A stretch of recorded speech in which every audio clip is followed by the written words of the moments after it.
আজান চলাকালীন সময় সেহরি খাওয়া যাবে কিনা, বা সেহরি খাচ্ছেন এমন তো অবস্থায় যদি আজান হয়ে যায় তাহলে আপনার করণীয়টা কি হবে? আপনি কি খাওয়া বাদ দিবেন নাকি আপনার খাওয়াটা চালিয়ে যাবেন?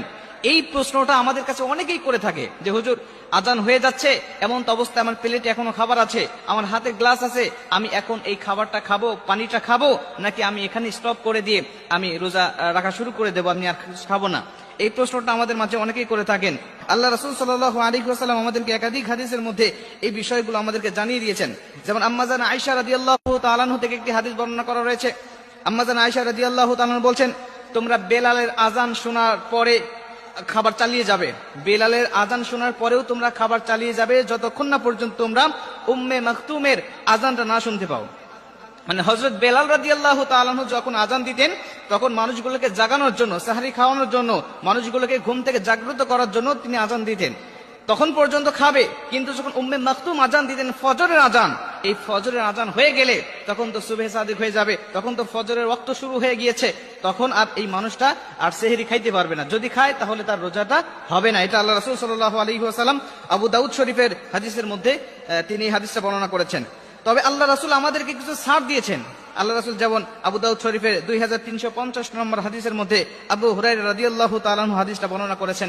তিনি বলছেন, আল্লাহ রাসূল সাল্লাল্লাহু আলাইহি ওয়াসাল্লাম বলে দিয়েছেন যে যদি তোমরা আজান চলাকালীন সময় তোমরা খাচ্ছ, তোমাদের খাইতে খাইতে হঠাৎ আজান শুরু হয়ে গেছে কিন্তু তোমার হাতের পেয়ালায় পানি এখনো আছে, তুমি পানি খাইতেছিলে কিন্তু অবশিষ্ট পানি এখনো আছে, তাহলে তুমি এই অবশিষ্ট পানিটুকু না রেখে তুমি পানিটুকু পূর্ণ খেয়ে নাও। তুমি তৃপ্তি সহকারে পানিটুকু খেয়ে নাও, তবে পুনরায় আবার তুমি পানি নিবে না, পুনরায় তুমি আবার প্লেটে ভাত নিবে না। তুমি খাচ্ছ কিন্তু অবশিষ্ট সামান্য কিছু ভাত আছে যেটা তুমি খাইলে পরে সমস্যা হবে না, কিন্তু তুমি যদি আবার বেশি করে খাচ্ছ, আবার প্লেটে ভাত নিচ্ছ, বা প্লেটে অনেক ভাত আছে যা খাইতে তোমার সময় লাগবে, খাবার পাত্রে তুমি এক পাত্র পানি খাচ্ছ আবার পাত্রে নিচ্ছ, এরকম হলে পরে তোমার রোজাটা হবে না। আল্লাহ রাসূল সাল্লাল্লাহু আলাইহি ওয়াসাল্লাম আমাদেরকে একটা ছাড় দিয়েছেন।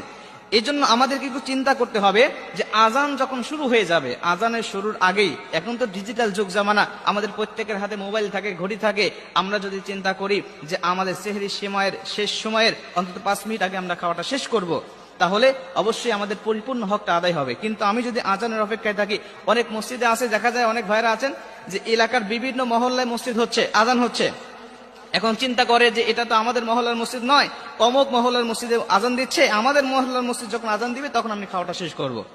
আবার যখন ইফতারের সময় হয়ে যায় তখন চিন্তা করে যে কোনো মসজিদ থেকে আজান শুরু হইলেই সে খাওয়া শুরু করে দেয়, মানে সুযোগ সুবিধা সে সন্ধান করতে থাকে সব সময়।